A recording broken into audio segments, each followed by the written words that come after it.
Hi ಎಲ್ಲರಿಗೂ ನಮಸ್ಕಾರ. Welcome back to my YouTube channel. ಎಲ್ಲರೂ ಹೇಗಿದ್ದೀರಾ? ಎಲ್ಲರೂ ಚೆನ್ನಾಗಿದ್ದೀರಾ ಅಂತ ಅನ್ಕೋತೀನಿ.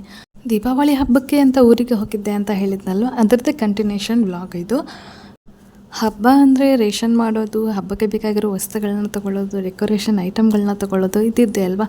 ಹೊಸ ಬಟ್ಟೆ, ಅದು ಇದು, ಹೂವು ಹಣ್ಣು ಅಂತೇಳಿ ಅಲ್ಲ. ಹಾಗಾಗಿ ನಾವು ಕೂಡ ತೊಗೊಂಡು ಬರೋಣ ಅಂತೇಳಿ ನಾವು ಮಾರ್ಕೆಟಿಗೆ ಹೋಗಿದ್ವಿ. ಹಾಗೆ ನಮ್ಮೂರು ಹಳ್ಳಿಯಾಗಿರೋದ್ರಿಂದ ಅಲ್ಲಿ ಮಾರ್ಕೆಟ್ ಇಲ್ಲ. ಅಲ್ಲಿಂದ ಸ್ವಲ್ಪ ದೂರ ಹೋದರೆ ಅಲ್ಲಿ ಒಂದು ಊರಲ್ಲಿ ಮಾರ್ಕೆಟ್, ಈ ಥರ ಎಲ್ಲ ಏನೇನು ಬೇಕೋ ಅದೆಲ್ಲ ವಸ್ತುಗಳು ಅಲ್ಲಿ ಸಿಗುತ್ತೆ.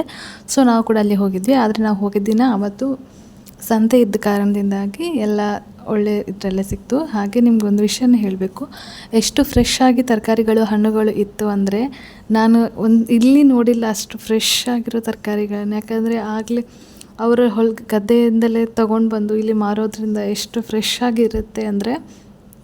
ಮತ್ತು ನಮ್ಮೂರು ಸೈಡಲ್ಲೆಲ್ಲ ಸೌತೆಕಾಯಿ, ಕ್ಯಾರೆಟ್ ಎಲ್ಲ ಸ್ವಲ್ಪ ಬೇರೆ ರೀತಿಯಲ್ಲಿ ಸಿಗುತ್ತೆ. ಇಲ್ಲಿರೋ ಅಷ್ಟು ದಪ್ಪವಾಗಿ ಕ್ಯಾರೆಟ್ ಆಗಲಿ ಸೌತೆಕಾಯಿ ಆಗಲಿ ಇರೋದಿಲ್ಲ. ಅಲ್ಲಿ ಸೌತೆಕಾಯಿ ಮತ್ತು ಕ್ಯಾರೆಟ್ ಬೇರೆ ಥರ ಇರುತ್ತೆ. ನನಗೆ ಇಲ್ಲಿ ಮುಳ್ಳು ಸೌತೆಗಿಂತನೂ ನಮ್ಮೂರು ಸೈಡಲ್ಲಿ ಸಿಗುತ್ತಲ್ಲ ಆ ಸೌತೆಕಾಯಿ ತುಂಬಾ ಇಷ್ಟ. ಮತ್ತು ಅದು ತುಂಬಾ ಸಾಫ್ಟ್ ಆಗಿರುತ್ತೆ. ಅದರಲ್ಲೂ ಎಳತ್ತೆಲ್ಲ ಇದ್ದರೆ ಅಂದರೂ ತುಂಬಾ ಚೆನ್ನಾಗಿರುತ್ತೆ. ಅಷ್ಟು ಒಳ್ಳೆ ಫ್ರೆಶ್ ತರಕಾರಿಗಳಿತ್ತು.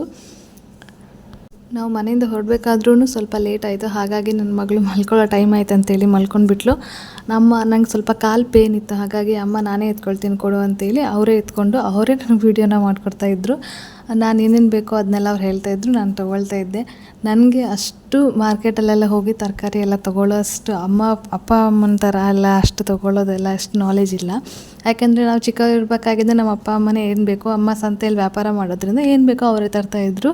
ಈಗಲೂ ಕೂಡ ನಾನು ಮಾರ್ಕೆಟ್ಗೆಲ್ಲ ಹೋಗೋದು ಕಡಿಮೆ. ಇಲ್ಲೇ ಪಕ್ಕದಲ್ಲೇ ಮಂಗಳೂರಲ್ಲಿರಬೇಕಾದ್ರೆ ಇಲ್ಲಿ ಪಕ್ಕದಲ್ಲೇ ಒಂದು ಅಂಗಡಿ ಇದೆ. ಅಲ್ಲಿ ಹೋಗಿ ಏನೇನು ಬೇಕೋ ಎಷ್ಟು ಬೇಕೋ ಅದನ್ನು ತೊಗೊಂಡು ಹಾಕ್ಕೊಂಡು ಎಷ್ಟು ಕೇಳ್ತಾರೋ ಅಷ್ಟನ್ನು ಕೊಟ್ಟು ನಾವು ಬಂದುಬಿಡ್ತೀವಿ. ಹಾಗಾಗಿ ಅಷ್ಟು ಇದು ಒಳ್ಳೆಯದು, ಇದು ಕರೆಕ್ಟ್ ಅಂತೇಳಿ ಅಷ್ಟು ಗೊತ್ತಾಗಲ್ಲ. ಬದನೆಕಾಯಿ ತೊಗೊಳ್ಬೇಕಾದ್ರೂ ಅಮ್ಮ ಹೇಳ್ತಾಯಿದ್ರು, ಈ ಥರ ಬದನೆಕಾಯಿ ಎಲ್ಲ ಮುಳ್ಳು ಜಾಸ್ತಿ ಇರೋ ಬದನೆಕಾಯಿ ತೊಗೊಳ್ಬೇಕಂತೆ, ಅಂದರೆ ಅದು ಒಳ್ಳೇದಿರುತ್ತಂತೆ. ನಾವೆಲ್ಲ ತೊಗೊಂಡು ಬರೋ ಹಬ್ಬದಲ್ಲಿ ಟೊಮೆಟೊನೂ ಮರ್ತ್ಬಿಟ್ಟು ಬಂದಿದ್ವಿ. ಹಾಗಾಗಿ ಅವ್ರು ಮತ್ತೆ ತಂದು ಕೊಡ್ತಾಯಿದ್ರು. ನಾವು ವೀಡಿಯೋ ಮಾಡ್ತಾಯಿದ್ದೀವಿ ಅಂತೇಳಿ ಗೊತ್ತಾಗಿ ಕ್ಯಾಮ್ರಾ ಮುಂದೆ ಟೊಮೆಟೊ ಮರ್ತ್ಬಿಟ್ಟು ಹೋಗಿದ್ದೀರಿ, ತೊಗೊಳ್ಳಿ ಅಂತೇಳಿ ತಮಾಷೆ ಮಾಡ್ತಾಯಿದ್ರು. ಹೀಗೆ ನಮ್ಗೆ ಏನೇನು ಬೇಕೋ ಅದನ್ನೆಲ್ಲ ತೊಗೊಂಡ್ವಿ. ಇಲ್ಲಿ ನೋಡಿ, ಇದು ಬೆಳ್ಳುಳ್ಳಿ, ಅದು ಜವಾರಿ ಬೆಳ್ಳುಳ್ಳಿ ಅಂತೆಲ್ಲ ಹೇಳ್ತಾರೆ. ಸಣ್ಣದಿರುತ್ತೆ, ಆ್ಯಕ್ಚುಲಿ ಟೇಸ್ಟ್ ಇರುತ್ತೆ. ನಾನು ಹೇಳಿದ್ನಲ್ವ ಕ್ಯಾರೆಟ್ ಅಂತೇಳಿ. ನೋಡಿ ಈ ಥರ ತೆಳ್ಳಗೆ, ಸ್ವಲ್ಪ ಕಲರ್ ಸ್ವಲ್ಪ ಲೈಟಾಗಿರುತ್ತೆ. ಮಾತ್ರ ಕೆಲವೊಂದು ಟೇಸ್ಟ್ ಇರುತ್ತೆ, ಕೆಲವೊಂದು ಚಪ್ಪೆ ಇರುತ್ತೆ. ಆದರೆ ಇದು ಜವಾರಿ ಅಂತೇಳಿ. ಹಾಗೆ ಕುಂಕುಮ ಮತ್ತು ಧೂಪ ಎಲ್ಲ ಬೇಕಿತ್ತಲ್ವ, ಹಾಗಾಗಿ ಇಲ್ಲಿ ವೆರೈಟೀಸ್ ಆಫ್ ಧೂಪ ಇತ್ತು. ನಾವು ಹೇಗೆ ಕೇಳ್ತೀವೋ ಹಾಕ್ಕೊಡ್ತಾರಂತೆ ಅವರು. ಅಂದರೆ ಎಲ್ಲನೂ ಮಿಕ್ಸ್ ಮಾಡಿ ಕೊಡಿ ಅಂದರೆ ಮಿಕ್ಸ್ ಮಾಡಿ ಕೊಡ್ತಾರಂತೆ. ಇಲ್ಲ ಸಪ್ರೇಟಾಗಿಯೂ ಕೊಡ್ತಾರಂತೆ. ಹಬ್ಬ ಅಲ್ವಾ, ಹಾಗಾಗಿ ಇಂಥದ್ದು ಇಲ್ಲ ಅಂತೇಳಿ ಇಲ್ಲ, ಎಲ್ಲನೇ ಇತ್ತು. ನಾನು ಧೂಪ ಯಾವ್ಯಾವ ಫ್ಲೇವರ್ ಇದೆ ಅಂತೇಳಿ ಮುಸಿ ನೋಡ್ತಾ ಇದ್ದೆ. ಆದರೆ ದೇವ್ರಿಗೆ ಹಾಕೋದಲ್ಲ, ಅಷ್ಟು ಮುಸೋದು ಬೇಡ ಅಂತೇಳಿ ಮತ್ತೆ ಇಟ್ಟೆ. ಆದರೆ ಧೂಪದ ಫ್ಲೇವರ್ ಒಂಥರ ಪಾಸಿಟಿವ್ ಎನರ್ಜಿ ಅಲ್ಲೋ, ಒಂಥರ ಒಳ್ಳೆ ಮನೆಯಲ್ಲಿ ಬಂದು ಧೂಪ ಹಾಕಿಬಿಟ್ರೆ ಒಂಥರ ಮನೆಯೆಲ್ಲ ಒಂಥರ ಫ್ರೆಶ್ ಫೀಲಿಂಗ್ ಇರುತ್ತೆ. ಹಾಗೆ ಅಲ್ಲಿ ಎಲ್ಲ ಥರ ಐಟಮ್ಸ್ ಇತ್ತು.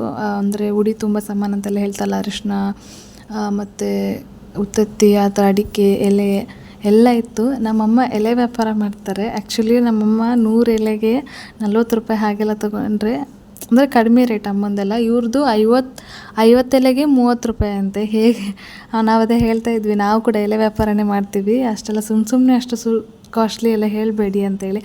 ಅವರು ಬೇಕಿದ್ದರೆ ತೊಗೊಳ್ಳಿ, ಇಲ್ಲಾದರೆ ಬಿಡಿ ಅಂತೇಳಿ ಎಲ್ಲ ಹೇಳ್ತಾಯಿದ್ರು.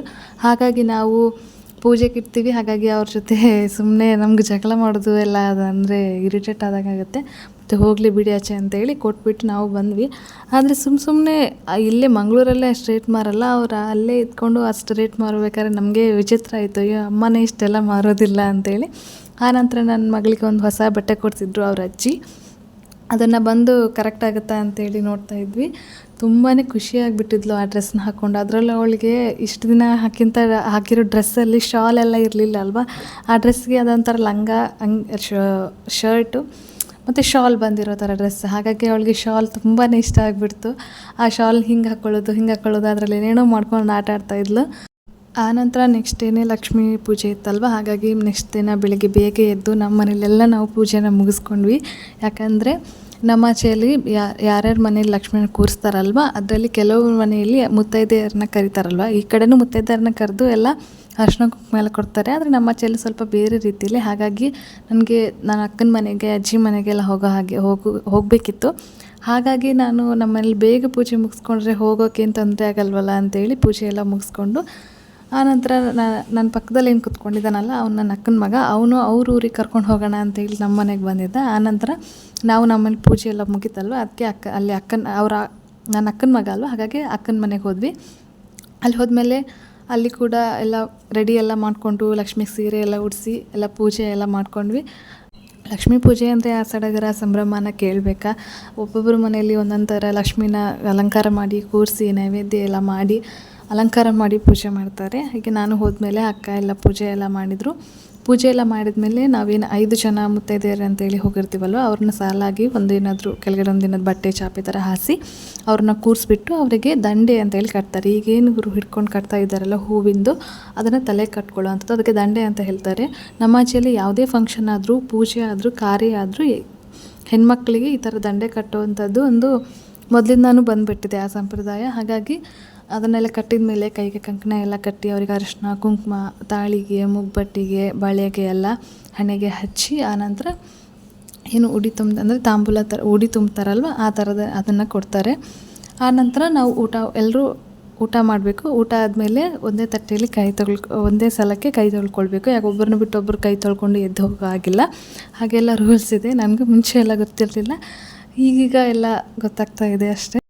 ಈ ಏನು 5 ಜನ ಮುತ್ತೈದೆಯರು ಅಂತೇಳಿ ಇಟ್ಟಿರ್ತಾರಲ್ವ, ಅವರು ಬಂದು ಊಟ ಮಾಡಿ ಹೋಗೋವರೆಗೂ ಮನೇಲಿ ಯಾರೂ ಊಟ ಮಾಡಿರೋದಿಲ್ಲ. ಅಡುಗೆ ಏನು ಮಾಡಿರ್ತಾರಲ್ವ ಫಸ್ಟಿಗೆ ದೇವರಿಗೆ ನೈವೇದ್ಯ ಇಟ್ಟು ಆನಂತರ ಮುತ್ತೈದೆಯರು ಊಟ ಮಾಡಿದ ಮೇಲೆ ಮತ್ತೆ ಅದನ್ನು ಉಳಿದವರೆಲ್ಲ ಬಡಿಸ್ಕೊಂಡು ಎಲ್ಲ ಊಟ ಮಾಡ್ತಾರೆ. ಮತ್ತು ನಾವೇನು ಮುತ್ತೈದೆಯರು ಅಂತೇಳಿ ಹೋಗಿರ್ತೀವಲ್ವ, ನಾವು ಬೆಳಗ್ಗೆಯಿಂದನೂ ಏನೂ ತಿನ್ನಬಾರ್ದು. ಅಂದರೆ ಊಟ ಅನ್ನ ಹಾಗೆಲ್ಲ ಏನೂ ತಿನ್ನಬಾರ್ದು. ಅಲ್ಲಿ ಹೋದ ನಂತರನೇ ತಿನ್ನಬೇಕು. ಆನಂತರ ಅಲ್ಲಿಂದ ಪೂಜೆ ಮುಗಿಸ್ಕೊಂಡು ಬಂದು ನಾನು ಮತ್ತೆ ನಮ್ಮ ಅಜ್ಜಿ ಮನೆಗೆ ಹೋದೆ. ಅಜ್ಜಿ ಮನೆಯಲ್ಲೆಲ್ಲ ಮತ್ತೆ ಅಲ್ಲಿ ಪೂಜೆ ಎಲ್ಲ ಮುಗಿಸ್ಕೊಂಡು ಸ್ವಲ್ಪ ಏನಾದ್ರು ತಿಂದ್ಕೊಂಡು ಆನಂತರ ನಮ್ಮ ಚಿಕ್ಕಪ್ಪ ಗಾಡಿ ಪೂಜೆ ಮಾಡ್ತೀನಿ ಅಂತ ಹೇಳಿದರು. ಹಾಗಾಗಿ ಅಲ್ಲಿ ಹೋದ್ವಿ. ನಾನು ಹೋಗಿದ್ದೀನಿ ಅಲ್ವ, ಮನೆ ಹೆಣ್ಮಕ್ಳಲ್ವ, ಹಾಗಾಗಿ ಚಿಕ್ಕಪ್ಪ ನೀನೇ ಮಾಡು ಅಂತ ಹೇಳಿದರು. ನಮ್ಮ ಚಿಕ್ಕಪ್ಪ ಅಮಾವಾಸ್ಯೆಗೆ ಎಲ್ಲ ಒಮ್ಮೊಮ್ಮೆ ಪೂಜೆ ಮಾಡ್ತಾರಂತೆ. ನನಗೆ ಗೊತ್ತಿರಲಿಲ್ಲ ಗಾಡಿಗೆ ಅಮಾವಾಸ್ಯೆಗೆಲ್ಲ ಒಮ್ಮೆ ಪೂಜೆ ಮಾಡ್ತಾರೆ ಅಂತೇಳಿ. ಯಾಕಂದರೆ ಅದೊಂದು ವಾಹನ ಅಲ್ವ, ನಾವು ಅದನ್ನು ಯೂಸ್ ಮಾಡ್ತಾ ಇರ್ತೀವಿ, ನಾವು ಸೇಫಾಗಿರಬೇಕು, ಗಾಡಿನೂ ಸೇಫಾಗಿರಬೇಕು, ಹಾಗಾಗಿ ಪೂಜೆ ಮಾಡಬೇಕು. ಹಾಗಾಗಿ ಅವರು ಕೂಡ ಎಷ್ಟು ಚೆನ್ನಾಗಿ ಅಂದರೆ ದೀಪ ಎಲ್ಲ ಇಟ್ಟು ಅದ್ರ ಮುಂದೆ ಹಣ್ಣಿಟ್ಟು ನೈವೇದ್ಯ ಇಟ್ಟು ಆರತಿ ಮಾಡಿ ಅದರೊಳಗೆ ಕಂಬಳಿ ಮೇಲೆ ಹಾಗೆ ಬಾಳೆಗಿಡ ಮತ್ತು ಕಬ್ಬನ್ನು ಇಟ್ಟು ಪೂಜೆ ಮಾಡ್ತಾರೆ ಆ ಕಡೆ ಈ ಕಡೆ. ನಾವು ಅದನ್ನು ಇಡೋಕ್ಕೆ ಮರ್ತೇ ಬಿಟ್ಟಿದ್ವಿ ಪೂಜೆ ಮಾಡೋ ಸಡಗರದಲ್ಲಿ. ಆನಂತರ ಚಿಕ್ಕಪ್ಪ ಮತ್ತೆ ಎಲ್ಲ ಇಟ್ಟು ಮತ್ತೆ ನಂಗೆ ಫೋಟೋ ತೆಗೆದು ಕಳಿಸಿದ್ರು. ನಾನು ಈ ಥರ ಎಲ್ಲ ನಂಗೆ ಗೊತ್ತಿರಲಿಲ್ಲ ಗಾಡಿಗೆಲ್ಲ ಈ ಥರ ಪೂಜೆ ಮಾಡ್ತಾರೆ ಅಂತೇಳಿ.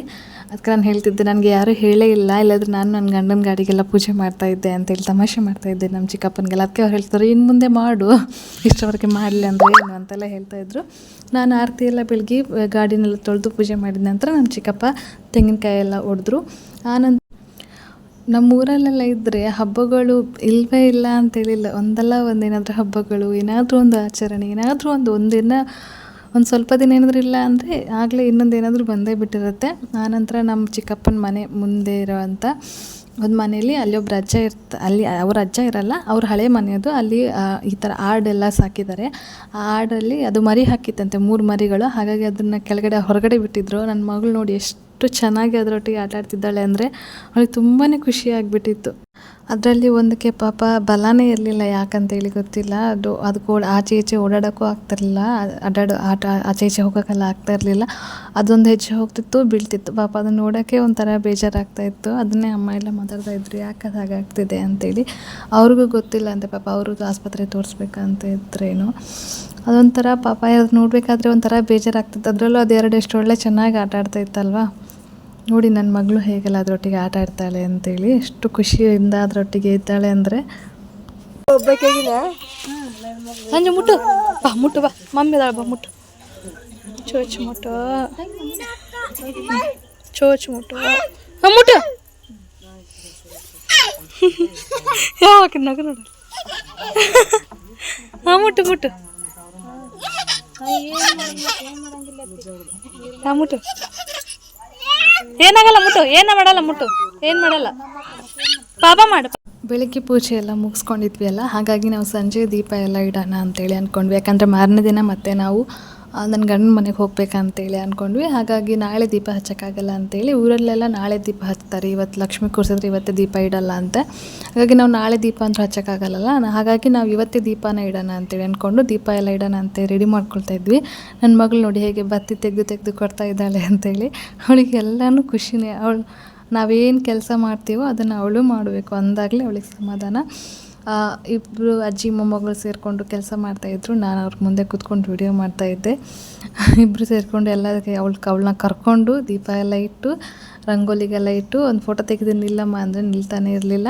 ಆ ಕಡೆ ಈ ಕಡೆ ಆ ದೀಪ ಇಟ್ಟಿರೋದಕ್ಕೆ ಅವಳಿಗೆ ತುಂಬಾ ಖುಷಿ. ಎಲ್ಲ ಕಡೆ ಅಲ್ಲಿ ಇಲ್ಲಿ ಅಂತೇಳಿ ಎಲ್ಲ ಕಡೆ ಇಟ್ಟುಬಿಟ್ಟಿದ್ವಲ್ಲ, ಬೆಳಕಿಗೆ ತುಂಬಾ ಖುಷಿ ಪಡ್ತಾಯಿದ್ಲು. ನಮಗೆಲ್ಲರಿಗೂ ತೋರಿಸ್ತಾ ಇದ್ಲು, ನೋಡಿ ಅಲ್ಲಿದೆ ಇಲ್ಲಿದೆ ಅಂತೇಳಿ ಎಲ್ಲ ತುಂಬಾ ಖುಷಿಯಾಗಿದ್ಲು. ಅದರಲ್ಲಿ ಎಷ್ಟು ದೊಡ್ಡ ಲಂಗ ಒಂದು ಹಾಕೊಂಡು ಬಿಟ್ಟಿದ್ಲಲ್ಲ, ಅದರಲ್ಲಿ ಇನ್ನೂ ಖುಷಿಯಾಗಿಬಿಟ್ಟಿದ್ಲು. ಆ ಶಾಲ್ನ ಎಲ್ಲಿ ಬಿಸಾಡಿದ್ಲೋ ಗೊತ್ತಿಲ್ಲ ಅವಳಿಗೆ. ಅದರಲ್ಲಿ ರಂಗೋಲಿ ಎಲ್ಲ ಕಲರ್ ಎಲ್ಲ ಹಾಕಿದ್ವಲ್ಲ, ಅದ್ರ ಮಧ್ಯೆ ದೀಪ ಇಟ್ಟಿರೋದನ್ನ ನೋಡಿ ತುಂಬಾ ಖುಷಿಯಾಗಿದ್ಲು. ನೋಡಿ ಹೇಗೆ ತೋರಿಸ್ತಿದ್ದಾಳೆ ಅಂತೇಳಿ, ಅಲ್ಲಿ ಎಲ್ಲ ದೀಪ ಇಟ್ಟಿದ್ದೀವಿ ಅಂತೇಳಿ. ನಮ್ಮ ಮನೆಯಲ್ಲಿ ಇಲ್ಲಿ ಸಂಜೆ ಎಲ್ಲ ದೀಪ ಎಲ್ಲ ಇಟ್ಟ ಇನ್ನೂ ಒಂದು ಕಡೆ ಲಕ್ಷ್ಮೀ ಪೂಜೆ ಬಾಕಿ ಇತ್ತು. ಅವ್ರಿಗೆಲ್ಲ ಅಂದರೆ ಒಬ್ಬರೇ ಇರೋದ್ರಿಂದ ಎಲ್ಲನೂ ರೆಡಿ ಮಾಡ್ಕೊಂಡು ಮಾಡೋ ಸ್ವಲ್ಪ ಲೇಟ್ ಆಯಿತು. ಹಾಗಾಗಿ ನಾನು ಮತ್ತೆ ನಮ್ಮ ಮನೆಗೆ ಇಲ್ಲಿದ್ದೆಲ್ಲ ದೀಪ ಎಲ್ಲ ಇಟ್ಟು ನಂತರ ಮತ್ತೆ ಅವ್ರ ಮನೆಗೆ ಹೋದ್ವಿ. ಅಜ್ಜಿ ಮನೆ ಅದು. ಅಲ್ಲಿ ಹೋಗಿ ಅಲ್ಲಿ ಸೇಮ್ ಅದೇ ರೀತಿಯೇ ಪೂಜೆ ಎಲ್ಲ ಮಾಡಿಕೊಂಡು ಎಲ್ಲ ಮುಗಿಸ್ಕೊಂಡು ಮತ್ತೆ ಬಂದ್ವಿ ಮನೆಗೆ. ಇದಾಗಿತ್ತು ಇವತ್ತಿನ ನನ್ನ ದೀಪಾವಳಿ ಹಬ್ಬದ ಮೊದಲ ದಿನದ ವ್ಲಾಗ್. ಹಾಗೆ ಎರಡನೇ ದಿನ ಇನ್ನೂ ಒಂದು ಏನೋ ಮಾಡ್ತಾರೆ ನಮ್ಮೂರಲ್ಲಿ, ಅದನ್ನು ತೋರಿಸ್ತೀನಿ. ಅದನ್ನು ನೋಡಬೇಕಂದ್ರೆ ನೆಕ್ಸ್ಟ್ ವ್ಲಾಗ್ನ ನೋಡಿ. ಹೀಗೆ ನನ್ನ ಸಪೋರ್ಟ್ ಮಾಡಿ, ಇಷ್ಟ ಆದರೆ ಲೈಕ್ ಮಾಡಿ, ಶೇರ್ ಮಾಡಿ, ಆದಷ್ಟು ಸಬ್ಸ್ಕ್ರೈಬ್ ಮಾಡಿ. Thank you.